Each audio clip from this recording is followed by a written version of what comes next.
সুপ্রিয় দর্শক, আসসালামু আলাইকুম। আপনাদের সবাইকে স্বাগত জানাচ্ছি এখনকার আলোচনা। আপনাদের সঙ্গে আছি আমি সিরাজুল ইসলাম। দর্শক, দুপুরের ভিডিওতে যে সমস্ত কথা বলেছিলাম তার গুরুত্বপূর্ণ ফলো আপ এসেছে।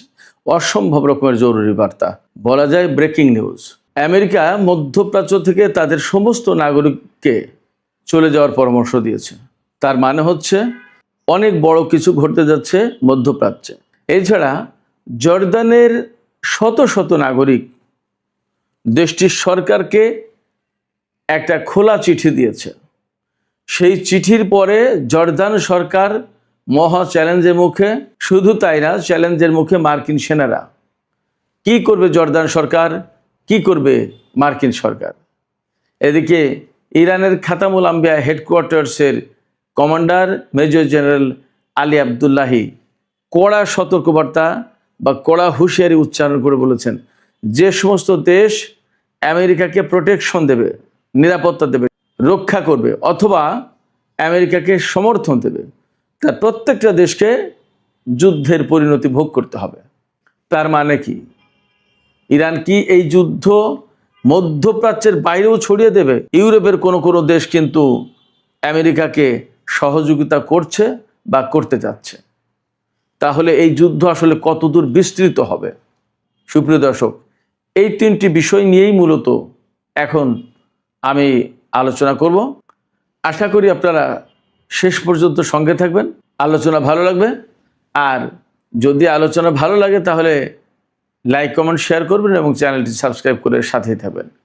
দর্শক, চলুন বিস্তারিত আলোচনায় যাই। সর্বপ্রথমে যে বিষয়টি নিয়ে কথা বলবো সেটি হচ্ছে, আজকে 1 আগস্ট শনিবার জর্দানের মার্কিন দূতাবাস প্রথম এই সতর্কবার্তা জারি করে যে মধ্যপ্রাচ্য থেকে মার্কিন নাগরিকদেরকে দ্রুত গতিতে চলে যাওয়ার পরামর্শ দেওয়া হচ্ছে।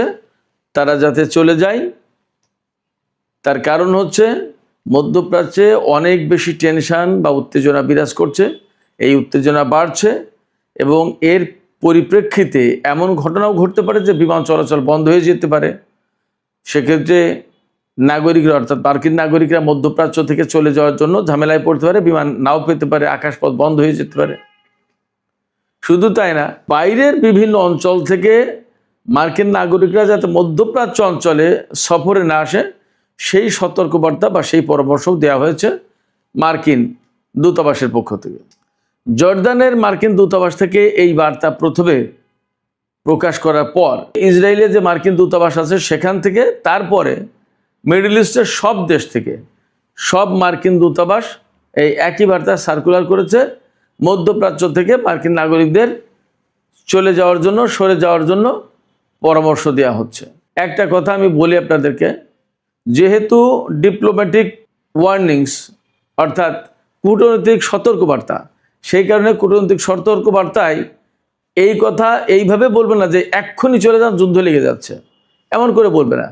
কূটনৈতিক বার্তা তো একটু রয়ে শুয়ে কায়দাকানুন করে বলে যে মধ্যপ্রাচ্যে না থাকার পরামর্শ দেওয়া হচ্ছে, মধ্যপ্রাচ্য সফর এড়িয়ে চলার পরামর্শ দেওয়া হচ্ছে, মধ্যপ্রাচ্য থেকে দ্রুত গতিতে চলে যেতে পারলে ভালো হয়, এইরকম করে বলে।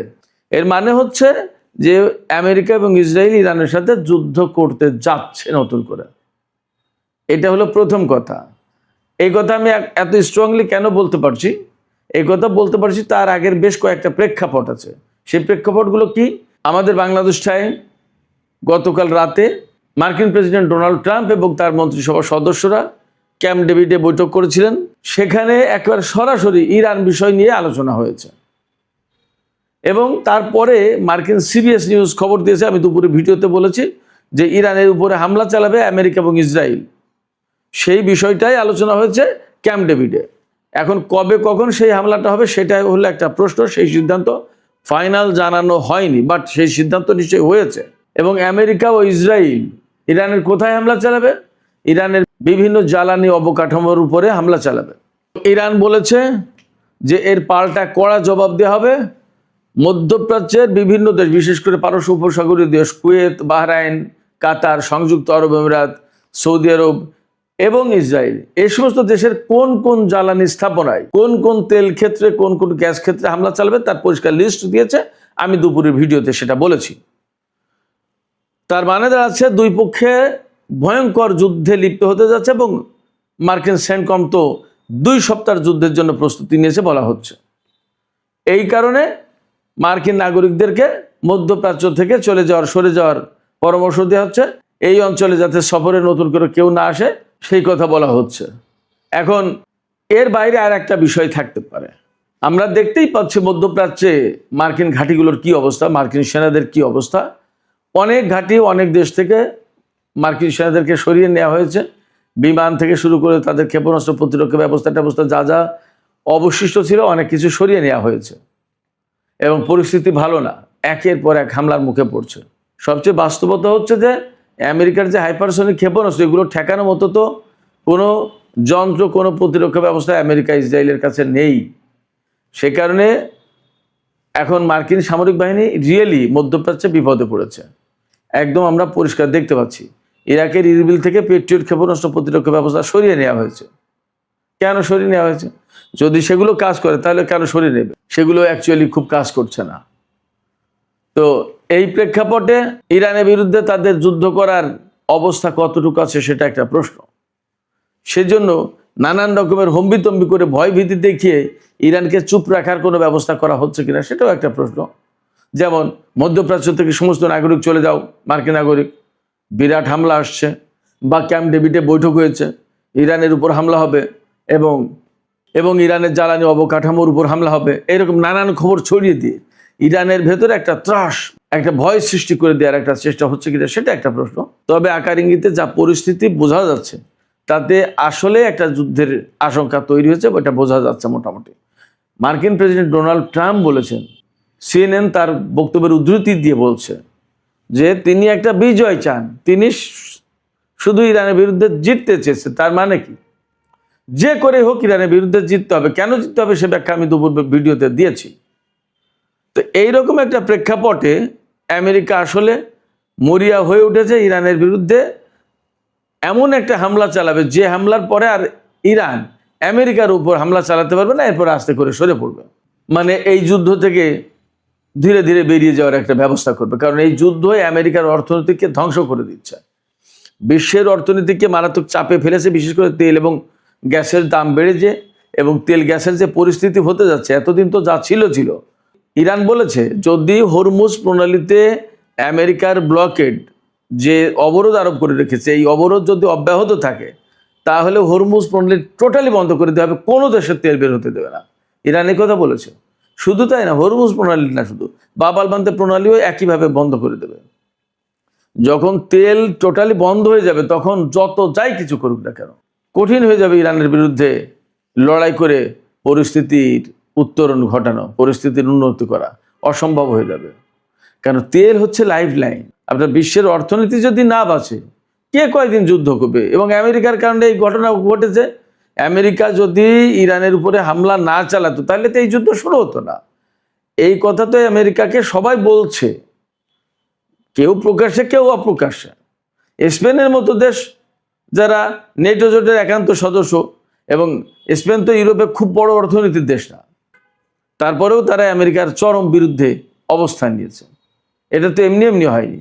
তারা দেখছে যে একটা ন্যায় অন্যায় বলে তো একটা কথা আছে, এবং এই যুদ্ধে ইউরোপের কোনো দেশ তো অ্যাকচুয়ালি সরাসরি কেউ আমেরিকাকে সহায়তা করছে না, নেটো জোট তো আসেইনি। তার মানে হচ্ছে কি এখানে ন্যায় অন্যায়ের একটা প্রশ্ন আছে। তো সেই ন্যায় অন্যায়ের প্রশ্ন যদি থেকেই থাকে তাহলে আমেরিকা কি করে চূড়ান্তভাবে ইরানের বিরুদ্ধে অবরোধ আরোপ করে বা যুদ্ধ করে জিতে যাবে? সেটা সম্ভব না। এবং যদি জিতে যেতে পারতো তাহলে এতদিন একটা ব্যবস্থা হতো।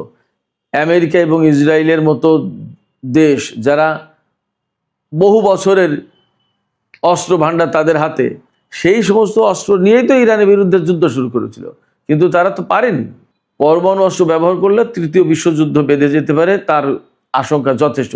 কারণ আমি সবসময় বলি রাশিয়া এবং চীনের বিরাট বড় স্বার্থ রয়েছে এই মধ্যপ্রাচ্যে, এই ইরানে। ইরান না থাকলে, ইরানের এই সরকার না থাকলে চীন রাশিয়ার স্বার্থ রক্ষা করার মতো কোনো ব্যবস্থা থাকবে না। আমেরিকার কাছে মাথা কুর্নিশ করে, মাথা নত করে চীনকে মধ্যপ্রাচ্য থেকে তেল গ্যাস নিতে হবে।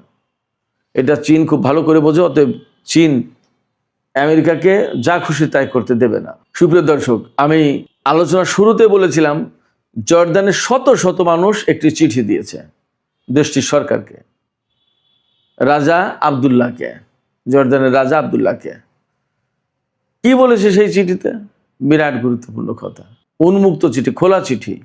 এই চিঠিতে জর্দানের লোকজন যারা সই করেছেন তারা বলেছেন যে আমেরিকার সেনা আমাদের দেশে থাকার কারণে আমাদের কোনো লাভ হচ্ছে না, আমাদের জাতীয় স্বার্থের কোনো লাভ নেই, বরং মার্কিন সেনা আমাদের দেশে মোতায়েন থাকার কারণে আমাদের নিরাপত্তা, আমাদের জাতীয় স্বার্থ এবং আমাদের সার্বভৌমত্ব ক্ষুণ্ণ হওয়ার কাছাকাছি। ইরান প্রতিদিন ড্রোন হামলা চালাচ্ছে, ক্ষেপণাস্ত্র হামলা চালাচ্ছে, আমাদের দেশ প্রচণ্ড রকমের নিরাপত্তাহীনতায় পড়ে যাচ্ছে, মার্কিন সেনারা সেগুলো সামাল দিতে পারছে না। সেক্ষেত্রে মার্কিন সেনা আমাদের দেশে রেখে আমাদের লাভটা কি, এই কথা বলেছে এবং চ্যালেঞ্জ ছুড়ে দিয়েছে জর্দানের সরকারকে। এইরকম যুদ্ধের ভেতরে যখন শত শত মানুষ এই খোলা চিঠিতে সই করেছে এবং চ্যালেঞ্জ ছুড়ে দিয়েছে, তখন এই বিষয়টাকে হালকা করে দেখার কোনো সুযোগ নেই। কারণ এমনি সাধারণ সময়ে একটা প্রতিবাদ আর যুদ্ধের ভেতরে প্রতিবাদ ভিন্ন কথা। এবং এখানে সবচেয়ে বড় একটা বিষয় যেটা, সেটা হচ্ছে জর্দানের জনগণের ভেতরে ইরান ফাটল ধরিয়ে দিতে সক্ষম হয়েছে। জর্দানের জনগণ কিন্তু এখন আর একমতে নেই, কেউ সরকারের পক্ষে, কেউ সরকারের বিপক্ষে। সরকারের বিপক্ষে যারা, তারা বলছে মার্কিন সেনাদেরকে এখান থেকে সরাও। একই রকমের দাবি কিন্তু সৌদি আরব, কাতার, কুয়েত, বাহরাইন সব জায়গায় আছে। কোথাও কোথাও বিক্ষোভ মিছিল পর্যন্ত হচ্ছে। সব মিডিয়া সেন্সরশিপের কারণে সব কিছু আসছে না, সামাজিক মাধ্যমে কিছু কিছু আসছে। এখন জর্দানের নাগরিকদের এই যে চিঠি, এই চিঠিকে যদি সরকার গুরুত্ব না দেয় সেটা ভিন্ন কথা, কিন্তু দেশের জনগণের ভেতরে যে একটা বিভেদ সৃষ্টি করা গেছে, ফাটল ধরানো গেছে, এটা বাস্তব। এবং এই জায়গায় ইরান বড় রকমের সফল। জর্দান হচ্ছে একেবারে ইসরায়েলের সীমান্তবর্তী। জর্দান থেকে মার্কিন সামরিক ঘাঁটি সরে যাওয়া বা যদি সরিয়ে নিতে হয়, তারপরে কিন্তু ইসরায়েল চরমভাবে অরক্ষিত।